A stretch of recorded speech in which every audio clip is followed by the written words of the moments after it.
Brangiosios ponios, garbus ponai. Coachingo podcastas. Sukurtas siekiant padėti entuziastingoms ir drąsioms asmenybėms atrasti ir geriau pažinti coachingą bei jo kuriamą vertę. Pirma kava, paskui meditacija. Nors geriau atvirkščiai. Pala. Pietaut dar nėra kaip eiti, nes reikia refleksiją po sesijos padaryti į dienoraštį. Šita knyga į darbuką, o šita atostogoms. Tai yra teiginiai iš realios darbotvarkės. Taip. Coachingo specialistai irgi turi savo darbotvarkę, kuri kartais gali atrodyti šiek tiek crazy. Crazy skaityti knygą darbo valandų metu. Crazy gali būti ir prisėsti prie meditacinio kilimėlio, tai yra atsisėsti ant meditacinio kilimėlio ir nusistatyti laikmatį 13 minučių. Arba, tai visai joks crazy dalykas. Tokia yra darbotvarkė, kiekvieno savitai įdomi. Sveiki gyvi, labinusi šį kartą su jumis aš, Povilas Petrauskas. Malonu žinoti, kad tokios temos yra gyvos ir norimo sužinoti plačiau. Tuo pačiu gal ir nustembate, kad šiandien nebegirdite kitų balsų. Ei, kur jūs? Tikrai taip, studijoje šį kartą esu vienas ir coachingo podcast'o formatas šiek tiek pakito. Bus epizodai su 3 kalbėtojais, tas, kas jau yra įprasta, bus ir dialogų, bus ir vieno balso, kaip šis. Šis yra pasidalinimas patirtimi iš asmeninės darbo dienos rutinos, jeigu taip galima įsireikšti. Ir tai darau dėl to, kad tai yra viena iš tų temų, kur dar šiek tiek tokios, nežinau kaip įvardinti, nežinios šydo dar šiek tiek yra sklandančio. Ir tikiu, kad tai, ką išgirsite šiame epizode, bus naudinga, gal taip galima įskirti, 3 tipams žmonių. Tiems, kurie dar iki dabar galvoja, kad čia kažkaip mistiškai atrodo, kad coachingo specialistai iš viską nors dirba. Koks darbas, sėdi ir klausai, ką kitas kalba. Kitas dalykas tai yra besiruošiantiems savo karjero žengti tą žingsnį į šią profesiją. Ir taip, geriau bent teoriškai suprasti, kas tokioje kelionėje laukia. Ir kaip čia dabar, Aida tai vis pyksta, kaip angliškai ką nors pasakau. Spoiler alert, laukia visai geri dalykai. Ir trečias dalykas tai yra vystantiems coachingo veiklą ir dar vis antakį taip pakeliantiems, kai žiūri į savo rezultatus bei galvojantiems, kaip čia taip galėtų būti geresni rezultatai. Taigi, jei bent vienas iš šių 3 komponentų tinka, tuomet kviečiu pasilikti ir, galbūt čiupt arbatos, rašymo priemonę bei popieriaus lapą ar tai planšetės ekrano lapą. Pažadu, gali būti dalykų, kurie nustebins. Ir jau bent vien dėl to, kad apie tai, realiai mažai kas kalba. Tai pradedam, galbūt čia pats tas laikas. Gal kažkam jau yra žinomi tokie, nežinau kaip čia įvardinti, tokie keletas faktų apie mano paties patirtį šioje veikloje, kalbant apie coachingą, ir toks mini rakursas į šiek tiek istorijos, kad pirmas kartas, kai apskritai susipažinau su terminu coachingas, buvo 2002 metų pavasaris. Ir dabar, kaip įrašinėjau šį epizodą, dar reikėtų, techniškai paėmus, reikėtų 1 mėnesio, ir tai būtų galima sakyti, kad tai įvyko prieš 22 metus. Nemažas laiko tarpas. Ir per tą laiko tarpą buvo daug įdomių dalykų. Faktas buvo, taip vadinamos tos sėkmingos euforijos, buvo nusivylimo, buvo netikėjimo to, kas čia vyksta, to, ką čia darau, prasmės suvokimo reikalai keitėsi, ir panašiai. Panašiai viskas vyko ir su tuo prisilietimu prie coachingo. Pradžioje tai buvo tiesiog įdomus laikas prie kompiuterio ekrano, kuomet tiesiog leidau laiką gaudydamas straipsnius internete. Reikia taip priminti, kad čia dar tas laikas, kai YouTube'as nebuvo išrastas. Berods 2005 jisai atsirado, bet tik to. Ir realiai tų straipsnių gaudymas ir buvo mokymasis, pažinimas. Ir gal net nežinau, tuo metu tai ramu būtų sakyti, atsiminus tą laikotarpį, kad kaip profesijos, nežinau ar norėjau, greičiausiai, kad sakyčiau, kad nenorėjau, bet turėjau tokį pasiteisinimą, kad per brangu, nusprendžiau neiti, nes per brangu, nors šiaip bendrai paėmus vėliau pamačiau, kad linksmybėms tuo metu tai praleisdavau ir daugiau kartais. Tai ir laiko, ir tų pačių pinigų. Tiesa, yra kitas momentas, kad žavėjo, apskritai bendrai paėmus, žavėjo mintis, kad bent jau tokį vaizdą buvau susitaręs, kad tai yra kažkas tokio solidaus, top universitetuose tai dėstoma kaip atskira disciplina, apskritai nenorint užsiregistruoti, man smalsu būdavo visą laiką pažintos dalykus, tai norint užsiregistruoti pas coachingo specialistą į tą sesiją, taip vadinamą, tuo metu man toks dar keistas žodis buvo, reikėjo, tam tikro tokio susirašinėjimo, tai pamenu, būdavo per Skype'ą arba toks MSN chatas, nežinau, ar apskritai dar MSN chatas yra. Tai tam, kad susidarinti laiką, kuris tiktų man Lietuvoje ir tam, kuris už jūrų marių būdavo atitinkamai. Ir tiesa, aš taip galvodavau, kad wow, kas čia per įsikalinėjimas iš jų pusės, nes matai, jie neturi kada pasikalbėti, rast valandžiukę, ten yra reikalų. Ir tas laikotarpis toksai buvo ir tai buvo keletą tokių metų, pamenu tą laikotarpį, kad coachingas apskritai ir mano paties gyvenime buvo kaip beįsitvirtinantis hobis. Turiu omeny, kad patiko tai, ką atrasdavau, šiek tiek nervindavo, kai daug ko tuo metu nesuprasdavau ir labai buvo lengva arba nežinau kaip aišku įsivardint, kad toks hobis, brolyti, kainuoja. Ir kainuoja visai nemažai. Tai gal apie, taip nušokus į 2007 metus, jo 2007 metai buvau užsiminęs savo ratui, pavadinkime, taip galima įsireikšti, platesniam tokiam rate, kad, gal aš noriu į kitą lygį perkelt, čia tas domėjimasis turėtų išaugti į kažką tai daugiau. Tai švelniai tariant, kaip čia dabar įsireikšti, buvau įtikintas, kad gal geriau toje knygų skaityti arba tiesiog dirbti normalų darbą, kaip dirbi ir nesuk čia mum galvos ir savo galvos nesisuk. Tai buvo tas laikotarpis ir taip žiūrčiodavau į tolimų kraštų, taip universitetus ir aš tuo metu niekai, pamenu, nesuprasdavau, kodėl ten coachingas dėstomas, o pas mus ne kažką. Pamenu, buvo laikotarpis, kad net buvau pasišventęs į doktorantūrą įstoti ir taip coachingą demistifikuoti. Neįstojau. Nepriėmė, bet gal ir gerai.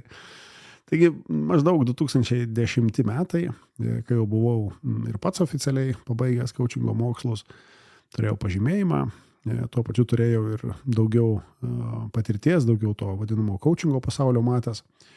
Pradėjau kvestionuoti iš principo, ar mūsuose coachingas yra tik tai hobis, ar tai gali būti veikla. Pasakysiu gal iš karto tą tokį atliepimą, prisimindamas net ir taip atskirus nutikimus, besiruošiant šiam epizodui, kad tas žiūrėjimas labai rimtai, aš bent galvojau, kad taip žiūriu, aš piešiausi viziją, mėginau apsibrėžti tai, kaip atrodytų darbo diena, kiek turėčiau atostogų ir taip toliau ir taip toliau. Tokie man svarbus dalykai tuo metu buvo. Tai, kitaip sakant, mintyse tai aš visas buvau tame, kaip moko knygose, bet yra vienas bet labai mažai tiesioginiam veikime. Ir galiausiai tai turbūt vyko, galima sakyti taip, iki 2013 sausio, kuomet galutinai nusprendžiau keisti ir keistis. Keisti matymą, galbūt ir savo keistis matymą, kitų galbūt matymą keisti. Tokia mini kova, kur jeigu taip ją galima išreikšti. Tai dabar aš taip nekovoju, dabar jau vyksta kiti dalykai. Ir net tada, kalbant apie tuos gerą 10 metų plus, su pliusu šiek tiek, kai tuos teorinius tokius pamatus turėjau, praktikos jau buvau įgijęs, viskas klostėsi, kaip čia tai švelniai pasakius, ne iš gerojo scenarijaus, ne iš geriausio bent jau tikrai scenarijaus. Buvo ten gerų dalykų, bet ne pats geriausias scenarius buvo ir kaip minėjau, buvo tų visų ups and downsų, bei juos lydinčių minčių, kad gal reikia grįžti į ten, kur daugiau žinau, apčiuopiamos kažkokios patirties turiu, tai yra į darbą corporate, vadovaujantį darbą, ir kažką panašaus. Pamenu tada, čia vėl kelių metų taip tokiam pabėgiojime po metus, pamenu, kad tada vienas pokalbis su sūnumi, jam tuo metu buvo 5 metai, realiai viską pakeitė, arba bent jau buvo vienas iš tų įvykių, kuris prisidėjo prie didelio pokyčio. Ir pamenu, kad jis su tokiu savo kaip čia įsireikšti, vaikiškų suvokimų apie mums matytą prie namo buvusį nuspirtą ir tuo pačiu tokį aptirpusį sniego senį, kurį norėjom užbaigti statyti, bet nepavyko, nes jau ir sniego netiek buvo, plus dar sutryptas buvo. Tai jis pasakė tokius žodžius. Gaila, bet juk viską galima pataisyti, taip tėti, su tokiu klaustuku. Ir man tada pamenu, kad buvo ne pačios geriausios dienos, ne pats geriausias laikotarpis, bet tai kažką pakeitė. Tai Faustuk, nors kaip čia Faustuk jau negalima sakyti vyrukui Faustai, ačiū tau už neįkainojamą pamoką, būtent tą žiemą. Ir pamenu, kad taip, žingsnis po žingsnio pradėjau dėliotis tai, ką žinojau. Ir teoriškai, aišku, ne viską dariau praktiškai. Ir tiesą sakant, taip iš karto tokiam į priekį užbėgant, kad čia tikrai nebus ta istorija, kad staiga ten nušvito dangus, ten atvėriau širdį, čakros atsivėrė, ten puoliau daryti tai, ką myliu, o visas pasaulis, kaip ten sako, tada pradėjo man padėti siekti svajonės. Tai ne, tokiomis pasakomis aš iš principo netikiu ir kaip inžinierius, ir kaip veiklos praktikas, labiau pasisakau visada tai būdavo, kiek pamenu tam sąmoningam tokiam kely, kad viskas pasidaro dėka to, kad darai. Kartais neįvyksta tai, ko tikiesi, bet tikrai niekas neįvyksta, jeigu tik planuoji, svaiguliuoji, manifestuoji, ir paskui turbūt užsnūsti. Tai dalykai pasidaro tada, kai imiesi aiškiai apibrėžtos kažkokios veiklos ir darai, keiti, kas neveikia, taisai, tesidarymą. Taip tada viskas eina pagal planą, pagal aprašytas metodikas su reikalingais pakeitimais. Tai buvo tas momentas, kai dariau viską iš to, ką mačiau, kad sako kiti. Štai kas pasitvirtino ir toliau veikia. Jeigu tai pasėmus visus bendrus dalykus, iš tų, kurie yra išbandyti ir pratestuoti, yra dalykai, kurie veikia. Ir čia tuo pačiu patikslinsiu. Kalbant apie coachingo specialisto darbo dieną, patikslinsiu, kas tą reiškia, veikia. Veikia tai reiškia, kad keičiasi. Keičiasi nuo to, kai buvo, būna padaromos klaidos, jos pataisomos, tada pamatoma, ką daryti kitaip, kad veiktų geriau. Ir tai yra veikimas. Realiai veikimas yra klaidų darimas ir klaidų taisymas. Ir nuo čia prasideda. Pačioj pradžioj visur yra apie tą patį. Įsivardinta vizija. Kad ir daugiau mažiau, bet pradžioje tai jinai tampa tokiu tam tikrų atsvaros tašku. Ir vizija iš principo tai yra kaip prasmės suvokimas. Kodėl darau tai, ką darau. Prasmės suvokimas, kodėl darau tai, ką darau. Ir aš tą dabar karts nuo karto ir mokykloje turiu, coachingo mokykloje, kolegoms irgi tai pasidalinti, kad tas kodėl, jis nėra dėl garbės, tikrai ne dėl pinigų. Čia iš principo yra dalykai, kurie priskiriami realiai pasiekmėms, kad tai atsitiks, jeigu gerai atliksi savo darbą. Ir tam tikrą prasme tai turbūt atsakymas yra, kad tai yra dėl asmeninio pokyčio, kuomet nelenktyniauju su kuo nors kitu, o tik su savimi. Tai tiksliau su tuo savimi, koks buvai anksčiau, kai, tarkim, vakar arba prieš mėnesį, kai tos patirties turėjai mažiau. Tai tie savoju kodėl, arba apkeitų šiek tiek raides, dėl ko dirbau praktiškai metus laiko. Ir tada, įdomus dalykas, aš jį kartais įvardinu ir atitinkamai gaunasi, rimtai, šitaip, nesmagu, nepatogu. Ir tas pradirbtas laikotarpis, jisai davė tokio tam tikro atsiradimo, jame atsirado ir aiškumo, ir ramybės, kad, gal skambės keistai, bet atsirado aiškumo ir ramybės, kad bus baisu.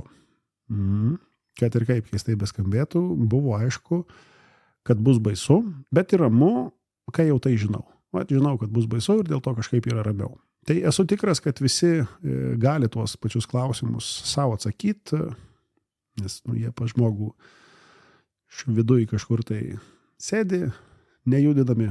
Ir realiai kiekvienas juos pradėjęs atsakinėti gali susikurti tai, kas yra svarbu, kas yra prasminga, tą prasmę savo įsivardinti, daryti tai, kas tuo metu atrodo yra prasminga. Ir Ir jei tik noras bus pasipraktikuoti ir nuspręst iš principo, kad jau atitinkamai pagal tą baimę, kad jau aišku, kad su baime galima ramiai sutartai, nežinau, reikės nuorodą kažkur reikia palikti aprašymę, rasit aprašymę šio epizodo. Yra online kursas, mano didysis kodėl, labai rekomenduoju. Jis ir gimė iš to, kad pats pradirbęs padariau, papunkčiui, kas yra daroma, kaip yra daroma. Ir matau net kai kuriuose situacijose, kada jisai pradirbamas, dalis to kurso pradirbama coachingo mokykloje, ten yra įdomių dalykų.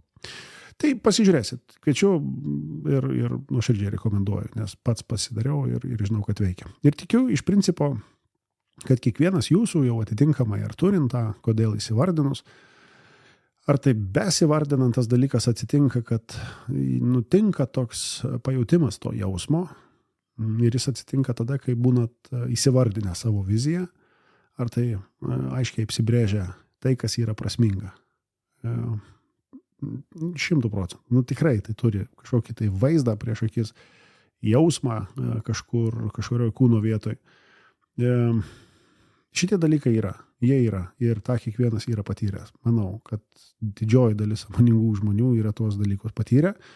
Tiesa yra ir netokia gera, netokia faina naujiena dėl to, kad tas jausmas, gal net tokia mini pauzę padarytų, tą jausmą patyrus, priartėjus prie jo, prisiminus jį, jis realiai gali būti ir primirštas.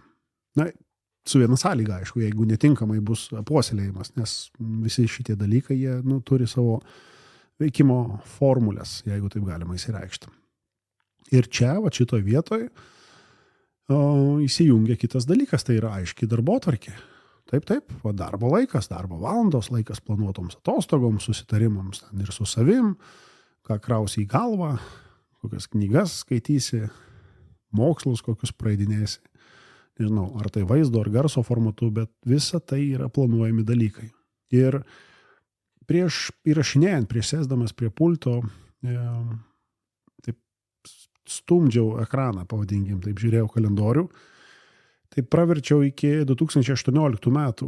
Tam tikras tendencijas matau tam tikrus nukrypimus, labai aiškus kokybiškus susitelkimus, grįžimus prie to, kas veikia, tam tikrus naujus išbandymus ir panašiai, skaitant visas tas klaidas. Ir pasidalinsiu, aš tikiu, kad pravers, kaip ir minėjau pradžioje, vienas tai yra tiems, kas dar nedaug girdėjo apie coachingą kaip profesiją, kurioje yra tam tikra rutina ar tam tikri ritualai. Tiems, kas įsivardina tą savo pareiškimą, kad coachingą mato kaip savo profesiją ir rimtai yra nusiteikę daryti tai, ką reikia, o ne tai, ką galiu. Čia žinot, apie patogius dalykus. Na ir tiems, kas jau nebe pirmi metai šioje srityje, savo kolegoms ir dar vis meldžiasi, nežinau, kokiems dievams apie tą, gal dabar paeis. Tai viskas čia yra daug paprasčiau. Nuo to laiko, kai pradedam žiūrėti į savo šitą kelią, taip rimtai, kaip bet kurį kitą įsipareigojimą, ir tas rimtumas yra lydimas aiškiais veiksmais, kurie yra tęsiami daryti reikiamą laiką, tada pradedama matyti rezultatus. Viskas labai paprasta. Iš tos pusės žiūrint, viskas labai paprasta. Tai kažkada, pamenu, buvo toks pokalbis coachingo mokykloje per kavos pertraukėlę, diskutavom būtent apie tai. Ir pasakymas dabar taip kabutėse, gal taip nelabai tiksliai, bet pati idėja yra apie tai. Povilai, tau lengviau kalbėti, čia 20 metų esi. Ir žinai, aš vis taip šypsausi apie tokius pasvarstymus, nes yra kita medalio pusė. Per tos pačius 20 metų galima ir lengvai kalbėtis apie dalykus, kurie neįvyko, kurie nevyko, nes iš principo labai lengva yra nedaryti to, kas reikalinga. Kai pradedi daryti tai, kas reikalinga, yra lengva daryti. Bet lygiai taip pat yra lengva nedaryti. Labai paprasta tokia aritmetika susideda. Ir iš to lengvumo išplaukiant turi būti aiškiai matomos arba matomas tas vaizdas, kalbant apie coachingo specialisto dienos, savaitės, mėnesių ir taip toliau. Jis turi ritmą savo, jis turi ritmą apskritai tai kaip veikla, kaip darbas. Ir tas darbo kalendorius, koks jisai bebūtų pas coachingo specialistus, apskritai pas visus žmonės jisai skiriasi. Lygiai taip pat kaip skiriasi jų rezultatai. Ir čia dalykas yra tas, kad rezultatus mes galim pamatyti, juos galim pamatuoti iš principo. Tarkim, imkim ten konsultantą, terapeutą, coachingo specialistą, bet ką. Šitose situacijose mes negalim būti apgauti, jeigu padarom tam tikrą paiešką, pavadinkim taip. Vardo pati paieška Google. Matymas ne tik socmedijoje atitinkamai ten kiek tų followerių ir kas tai bebūtų, bet ir gyvose renginiuose. Tai yra skaičiai. Šitie dalykai, jie iš principo neatsitinka netyčia. Tai yra pasiekmė visų veiksmų. Taigi, rezultatus matome. Galima kartais matyti ir veiksmus. Čia yra labai svarbus dalykas. Kartais mes veiksmų nematom, bet pamatom rezultatus. Ir labai svarbu suprasti ir tai, kad tuos veiksmus, kurie yra ar matomi, ar nematomi, pirmą reikia kažkaip įsivardinti ir nuspręsti, kad juos darysim. Ir va čia yra tas, kas aplinkoje iš principo nematoma. Mes nematome to, kaip specialistas dirba su savim, su savo mąstymu, kaip jisai dirba, kaip tvarkomasi su įsitikinimais, ką jam kainuoja gyventi pagal įsivardintas vertybės. Čia yra tas nematomas darbas, kuris vėliau atsispindi ir coachingo specialisto darbo kalendoriuje, kurį jau galim pamatyti. Tik gal reikia taip iškart įvardinti, tokia mintis dabar šauna, kad svarbu pabrėžti iš principo, tas kalendorius kinta. Mano lygiai taip pat kinta. Aš irgi nusigrybauju ir tuo pačiu su laiku vis paprašiau grįžti į reikiamą kelią. Net jeigu ir nusigrybauju. Tai minėjau apie vieną tą svarbų dalyką pačios pradžios, tai yra apie viziją, apie kodėl, dėl ko tu tai darai. Ir čia vieną pamoką išmokau, kur buvo visai nesenas laikotarpis, kalbu apie praktiškai 2-3 metus, peržiūrėjimas vizijos reguliariai. Ir dabar, jeigu reikėtų rinktis balsuoti, anksčiau sakydavau, kad į metus kartą reikia pasižiūrėti, dabar sakyčiau, kad bent kartą per ketvirtį reikia tą padaryti ir galima tiesiog tam skirti laiko, padirbėti, pasitikrinti, ar viskas okei. Aš, pavyzdžiui, taip nemoku vienas pats padirbėti, tai dėl to kreipiuosi į žmogų, kad padėtų tą, ką aš pats brėžiau, ką pats paišiau, rašiausi pamatyti iš šalies, tai aš realiai pradirbu su savo coachingo specialistu. Ir tada, iš tos perspektyvos žiūrint, kai tai yra pradirbta, kai tai yra pastoviai šviežia, tai visada aiškiau daryti sprendimus. Ką darysiu, ką nustosiu daryti, arba iš principo, ką perduosiu kitam. Kitaip sakant, pirksiu savo laiko iš kito žmogaus, kad jis padarytų tai, ką darydavau pats. Gal yra kai ką galima automatizuoti ar kažkas panašiai.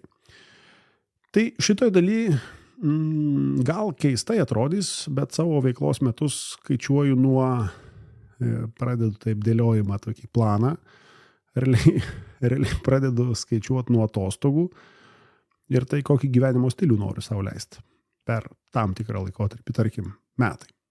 Tai atostogos iš principo toks, nežinau, gal kažkas jau kai klauso šitą podcastą, esat smulkaus verslo savininkai arba dirbantys versluose, jau galbūt net ir yra išleista arba tuoj bus išleista Mike Michalowicz knyga Pirmiausia pelnas. Tai taip sušaržuojant ir paimant tam tikrą pavyzdį, tai pirmiausia atostogos. Atostogos, tai tas laikas su šeima ir būtinai laikas skirtas tik taip su savim pabūt vienam. Tai pastebėjau, kad man toks bendrinis toks įsirėminimas labai padeda, nes iš principo pagal tuos savo norus, kuriuos keliu arba keliame su šeimyna atitinkamai, kitaip sakant, kuriuos norime turėti, o ne apie juos tik tai galvoti, aš turiu tik 10 mėnesių skirtų darbui. Ir visą tai tam, kad turėti tą gyvenimo būdą, kuriuo noriu mėgautis. Viskas prasideda nuo plano, kurį reikės perplanuoti.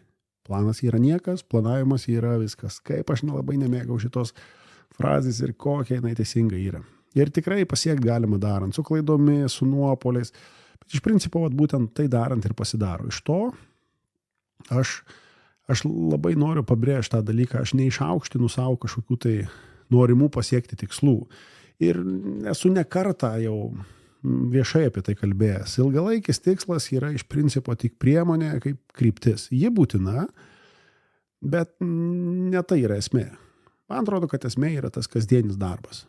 Ilgalaikis tikslas visada turi būti toks, kurio realiai net nežinai, kaip pasiekti, o būdus, ar tai resursus randi bedarant. Tai yra tą tikslą įskaidžius į mažyčius dienos tikslus. Va dienos tikslas. Besiki to dienos tikslo, kiekvieną dieną pasiekiai tikslą, labai didelė tikimybė, kad tą metų ar kažkokio tai laikotarpio tikslą, suėjus tam laikotarpiu būsi pasiekęs didesnį, arba apsibrėžtą tikslą būsi pasiekęs greičiau, negu buvai apsibrėžęs. Tai šitose situacijose kalendorius būtent tam padeda, nes jame gali dėliotis būtent tą balansą. Tarkim, mano darbo sezono kalendorius. Dabartinė situacija, labai šviežia, pavadinkim taip, per mėnesį yra 3 savaitgaliai, kur aš esu mokymų režime, tuo metu, kada ne tie 2 mėnesiai yra atostoginiai, aš esu mokymų režime, visas dėmesys yra į būsimus kolegas, būsimus coachingo specialistus. Šalia to dalis yra ketvirtadienių, kur jie irgi dedikuoti mentorystėms coachingo profesijoje. Antradieniai ir trečiadieniai yra iš principo paskirti coachingo sesijoms arba gal projektams, kurie nereikalauja iš manęs kur nors, kaip pavyzdys, toli nuvykti. Va taip iš to ir gaunasi, kad kiekvieną antradienį, kabutėse, atsiranda tiesioginė laida 2 galvos geriau su Saulium, linkėjimai tau, mano mielas bičiuli, ir kaip pavyzdys arba buvimas bendruomenėje su smulkaus verslo savininkais, kas vyksta trečiadieniais atitinkamai, kurie irgi dėl savęs praeidinėja kartu su kitais, praeidinėja kursą, verslas stabilus ir pelningas. Apie tai irgi ir Coaching LT mes pastoviai šnekam ir tose pačiose 2 galvose vis pastoviai primenu apie tai, kad dalykus, kuriuos norim pasiekti, kai kuriuose situacijose mums reikia išmokti, suprasti, kaip jie yra siekiami. Tai nuorodą apie tai irgi paliksiu epizodo aprašyme. Jeigu esat verslo savininkas, smulkaus verslo savininkas, kviečiu pasidomėti, pasikalbėti su manim arba su kolegomis ir judėti toliau. Tai iš tos perspektyvos žiūrint, dabar, šiuo metu, atitinkamai, irgi pasižiūrėjau savo kalendorių, praktiškai iki vasaros, kai šiuo metu, kai už lango 24 pavasaris, dalis tų antradienių yra ryškia spalva užrezervuoti Swedbank verslo akademijai. Ir, ten, nežinau, atskiri taritambai, kaip čia tas tarėsi tas dalykas, kad realiai man po kiekvieno tokio susitikimo su akademijos dalyviais vis tas toks, nežinau kaip įvardinta, emocionalus toksai, pagaliau tai vyksta. Ir tai vyksta tada, kai pamatau tą, iš akių labai matosi šitie dalykai, ir ne, kai pamatai, kad pa žmogų tas aha momentas kažkoks atsitiko. Ir kai matau tą mąstymo pasikeitimą, kuomet pagaliau dalyvis realiai suvokia, tai kodėl man nesigauna viską taip su tuo pelnu padaryti, kame reikalas. Už galvos ten susijima kitą kartą. Tai tokie atrodo nusistovėję dalykai, aišku, tie antradieniai, trečiadieniai kartais būna, kad kartais coachingo sesijų laikas iš 2 dienų persikelia į kažkurią tai kitą dieną, į pirmadienį, kaip pavyzdys, ar dar į kažką tai, ir tai dažniausiai jau nusistovėjęs dalykas, kad tai vyksta dėl to, kad keletas sesijų tomis dienomis yra dedikuoti, nežinau kaip čia dabar užvadinta, executive coachingo arba team, komandinio coachingo arba coachingo, individualaus coachingo su vadovais dėl tam tikrų procesų, nes, žinau, kad reikia adaptuoti, nes kai dalykai po komandinio coachingo arba po vadovo coachingo, kai užsisuka ten kolektyve, tai kartais reikia į Zoomus jungtis ir sekmadienį buvę tokių dalykų, dar nekalbant apie pasikeitimus, kurie buvo COVID laikotarpiu arba agresoriui užpuolus Ukrainą ir pradėjus tą beprasmybę. Tai būna atskiri dalykai, kur tu koreguojasi atitinkamai, vėl prisidedi to laiko, kada būsi vienas pats, kada būsi su šeima, kada būsi aptarinėdamas reikalus su komandos nariais. Tai tuo pačiu labai svarbu paminėti, kad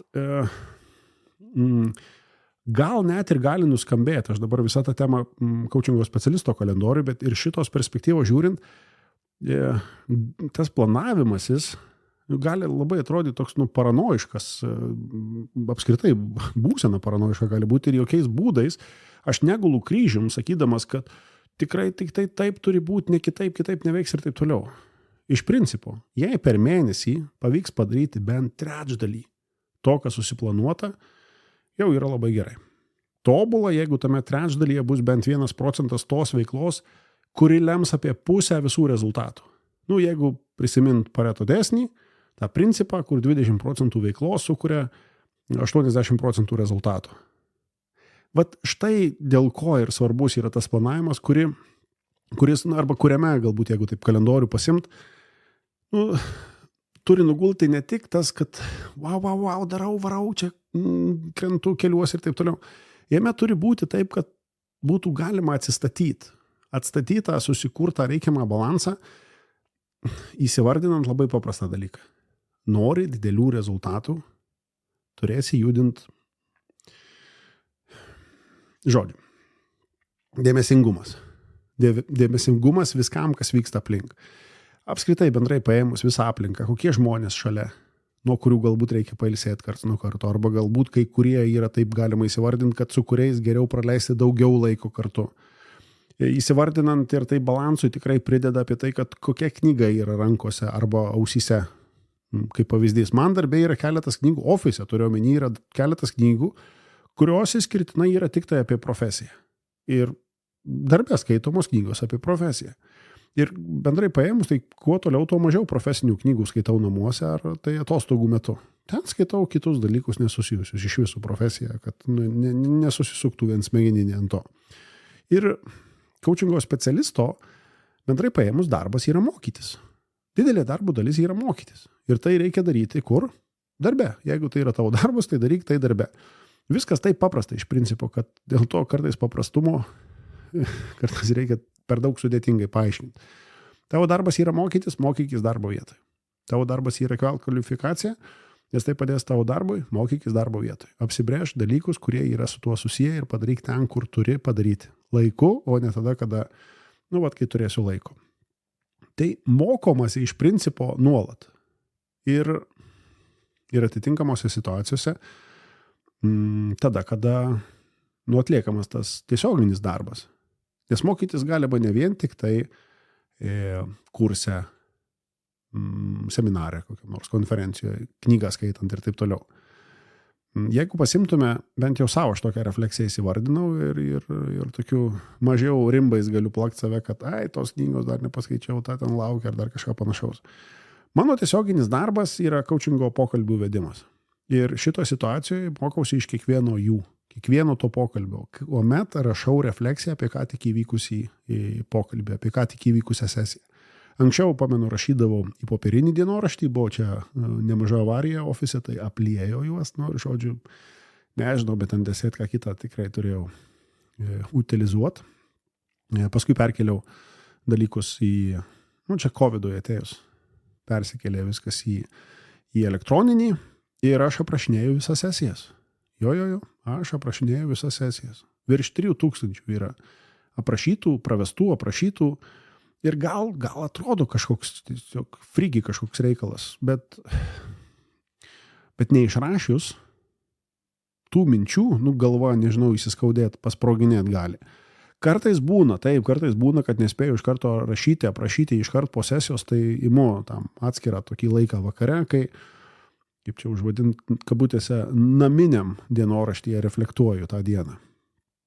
Aš turiu rašyti, aš jau savo atsakęs, aš turiu rašyti ir tą net ir mokykloje bendrai įvardinu ir su kolegom kalbant tai įvardinu, kad labai tikiu, kad kiekvienas coachingo specialistas privalo tai daryti. Jeigu jo tikslas yra profesionalus coachingas. Refleksija apskritai yra geras dalykas, o dirbantiems su žmonių mintims, mintimis tokios, kurios ten pilna toj dienoj jų būna, būtina. Dirbantiems su žmonių mintimis refleksija yra būtina. Kaip ir mano pamėgtas meditacijos kilimėlis. Čia bandau įpiršti tokią mintį, bet meditacija yra geras dalykas. Rytis kažkada pamokė, tai negaliu atmokti dabar. Būna dienų, kai prisėdu prie kilimėlio, bet ant tokios ant pagalvėlės 2 kartus dienoje. Tai man yra ženklas, kad jau prasideda įsibarstymas arba jau esu įsibarstęs ir reikės imtis tam tikrų pakeitimų veikloje. Bet pradžioje reikės imtis pakeitimų mąstymą. Tai vienas toks pasisėdėjimas, aš nusistatęs 13 minučių, kartais būna ilgesnių, bet toks standartas 13 minučių. Tam, kad tvarkytųsi mąstymas. Tai kitaip sakant, iš viso to, ką aš šneku, viskas taip pat kaip susivesti, būna suvesti didelės įmonės kažkokie tai tikslai, rodikliai, sudedami veiksmai, labai aišku, kaip juos bus siekiama, sekami tie veiksmai. Tai kaip ir minėjau, seka gali būti labai paprasta, o pastaruosius, ką matau pas save, pastaruosius 6 metus, aš pats kreipiau dėmesį į keletą dalykų ir siekiu, kad jie realiai būtų mano kalendoriuje. Atostogos, kas faina, kaip pirmiausia pelnas, tai atostogos, nes dėl to verslą darai atitinkamai, galbūt net ir tai yra įvardinama. Mažų tikslų padarimas, tai yra kasdienių darbų, kasdienių tikslų padarimas, to sukurtos paslaugos įgyvendinimas, tai ką aš teikiu kaip paslaugą arba kai kuriuose situacijose tampa kaip produktu, mokymasis, vienareikšmiškai mokymasis ir planavimas, dizaininimas savo veiklos, kaip šitoje situacijoje, kaip coachingo specialisto veiklos. Ir aš kalbu tik tai apie coachingo specialisto darbo tam tikrą prasme specifiką, nekalbant apie kitus dalykus, kurie irgi atsiduria toje dienoje. Tai iš principo 2 mėnesiai atostogų, tam, kad pasikraut savo 10 mėnesių darbo, kad būtų viršytas kliento lūkestis per tą laikotarpį. Ir tokia rašyta per brūkšnelį nerašyta taisyklė. Visos dienos metu bent kartą su tikra šypsena save pagaut. Ir turiu menį tikrai ne ta tokia užsihaipinusia, kad čia motyvacijos, čia užsikrau dar kažkas. Ne, tikrai nuoširdį šypsena ir dienoje jos turi būti bent vieną kartą. Tai tokiem dalykam iš principo manau, kad daug ir energijos nereikia, bent jau pačioje pradžioje. Tai aš labai kviečiu išbandyti, susikurti savo ir pradėti sekti tam tikrą rutiną ir pastebėti, kaip keičiasi rezultatas į geresnę pusę, žinoma. Nors ir sakoma, čia gal tokį irgi turiu svarbu pasakyti, bent man pačiam tą svarbu įvardinti, nors ir sakoma, kad savam krašte pranašu nebūsi, aš nesiekiu to. Tiesiog kartai, toksai liūdesėlis aplanko, kai matau, kad tikrai geri coachingo specialistai, kurie geba sukurti vertę klientams, išsimuša iš to balno, jeigu taip galima įsireikšti, nes nesusidėlioja to tinkamo risnojimo. Tai tam ir dalinuosi, kad viena patirtis pereitų kitiem. Vienų patirtis kitam žmogui. Ir taip toks ciklas, man atrodo, jis pradeda kur tą vertę. Tai, nežinau, kiek čia užsikalbėjau, žiūriu, lyg vos neįkia minučių puolam. Ok, tai viskas, aš link pabaigos. Dėkui labai, kad klausėt. Tikiuosi, kad buvo naudinga ir įsivardinsit savo bent porą punktų, nuo kurių galėsite pradėti judėti link to, kur coachingas nėra tik metodika, ten mandri klausimai ir kažkas tai panašaus. Coachingas yra daug daugiau. O kartu su jumis tuo pačiu gali ir daugiau gero. Tad coachingo podcastas lauks jūsų dėmesio ir kitame epizode. Jeigu dar taip yra, kad neprenumeruojate šio podcasto, tai labai prašau tai padaryti, kad mums būtų lengviau kurti Coaching LT kartu su jumis. Jei turit klausimų, idėjų, pasiūlymų ateities temoms, parašykite mums į podcast@coaching.lt ir būtinai palaikykime ryšį socitinkluose bei stabtelkime pasilabinti gyvuose renginiuose. Mes apie savosius rašome puslapį www.coaching.lt. Čia buvo Povilas Petrauskas. Ačiū Jums už pasiūlytą temą, už iškeltas mintis ir už tai, kad klausėt. Iki malonaus. Coachingo podcastas. Dėkojame už dėmesį.